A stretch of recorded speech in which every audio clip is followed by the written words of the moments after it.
आमतौर पर ये होता है कि व्यक्ति पुलिस के पास एफआईआर लिखवाने जाता है और पुलिस एफआईआर लिखने से मना कर देती है, तो वो व्यक्ति पुलिस के उच्च अधिकारी से संपर्क करता है, यानी कि एसपी, एएसपी वगैरह से, और वहाँ से कई बार डायरेक्शन होने के बाद पुलिस एफआईआर दर्ज कर लेती है। बट ये होता है कि कई बार उनके जो उच्च अधिकारी हैं वो भी आपकी बात नहीं सुनते और एफआईआर दर्ज नहीं हो पाती है। अल्टीमेटली ये केस अधिकतर तब होता है जब सामने वाला व्यक्ति प्रभावित हो या पुलिस से जुड़ा हुआ हो।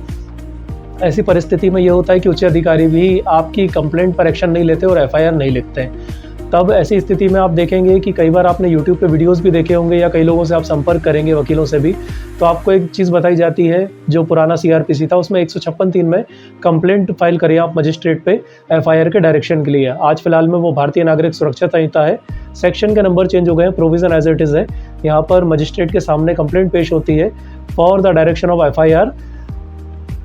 टू द पुलिस, कि पुलिस उन व्यक्ति के ऊपर जिनका आपके ऊपर आपने आरोप लगाया है एफआईआर दर्ज करे और इन्वेस्टिगेशन करके चार्जशीट को कोर्ट में प्रस्तुत करे। बट बात ये आती है कि एफआईआर के इंस्ट्रक्शन के जो आप कंप्लेंट मजिस्ट्रेट के सामने पेश कर रहे हैं उसको डिसाइड होने में कितना समय लग जाएगा।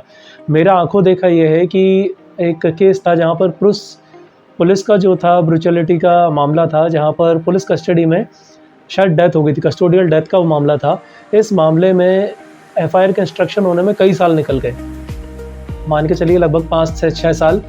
का समय निकल गया, या हो सकता है इससे ज़्यादा भी समय निकल गया हो। और ऐसे कई केस मेरे देखे हुए हैं जहाँ पर ये एफआईआर का इंस्ट्रक्शन वाला जो सिनेरियो है ये बहुत लेंदी प्रोसेस हो जाता है और बहुत ही डिले इसमें चलता है, बहुत लेंदी प्रोसेस और डिले भी इसमें होता है। और मान लीजिए कि एक टाइम पीरियड के बाद 2-3 साल 4 साल के बाद एफआईआर के इंस्ट्रक्शन का जो ऑर्डर है, आपने फेवरेबल ऑर्डर ले भी लिया, तो आप इतने साल बाद एफआईआर करवाएंगे, पुलिस उसमें क्या इन्वेस्टिगेशन करेगा?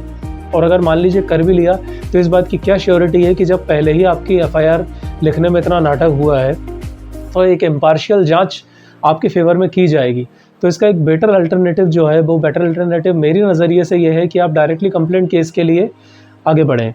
यानी कि एफआईआर के इंस्ट्रक्शन के लिए कंप्लेंट ना करके डायरेक्ट कंप्लेंट केस फाइल कर दें, जो सेक्शन 200 सीआरपीसी में होता था। राइट नाउ जो है वो सेक्शन 223 ऑफ द भारतीय नागरिक सुरक्षा संहिता में होता है, जिसमें जैसे चेक बाउंस का जो केस फाइल होता है, उसी की तरह आपका एक कंप्लेंट केस जो मजिस्ट्रेट के सामने है, कंसर्निंग मजिस्ट्रेट जो है जिसके जुरिडिक्शन में वो थाना क्षेत्र आता है, वहाँ पर आप एक कंप्लेंट केस फाइल करेंगे। प्राइमरी एविडेंस जो है उसके आधार पे आपका केस दर्ज कर लिया जाएगा। अगर आपके पास स्ट्रॉन्ग एविडेंस है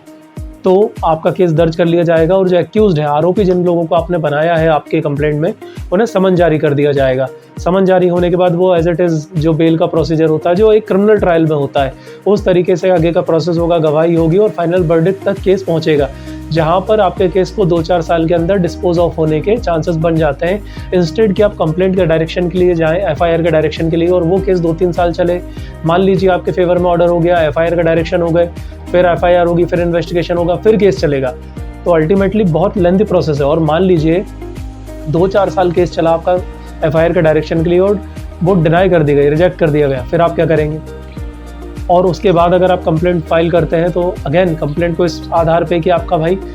जो कंप्लेंट की थी आपने एफआईआर का डायरेक्शन के लिए, उसको रिजेक्ट कर दिया गया था, इस आधार पे आपकी कंप्लेंट भी रिजेक्ट कर दी गई, तो आपके पास फिर कोई रेमेडी नहीं बचेगी। तो इसलिए एक बेटर अल्टरनेटिव है मेरे नज़रिए में, मेरी जानकारी के अनुसार, कि आप कंप्लेंट फाइल करें तो वो बेटर होगी, इंस्टेड कि आप कंप्लेंट फाइल करें एफआईआर के डायरेक्शन के लिए, क्योंकि वो एक लेंदी प्रोसेस भी है और अगर रिजेक्ट हो गया तो निराशा ही आपके हाथ लगेगी। इसलिए एफआईआर के डायरेक्शन की कंप्लेंट ना करके आप डायरेक्ट एक कंप्लेंट केस फाइल करें, वो एक बेटर रहेगा। हाँ, कंप्लेंट जब आप फाइल कर रहे हैं एफआईआर के डायरेक्शन के लिए, वो तब ज़्यादा बेटर रहेगी जब आपके पास एविडेंस ना हो और आपको एक इन्वेस्टिगेशन चाहिए हो। बट अगर आपके पास एविडेंस हो तो ऐसी स्थिति में कंप्लेंट केस फाइल का एक बेटर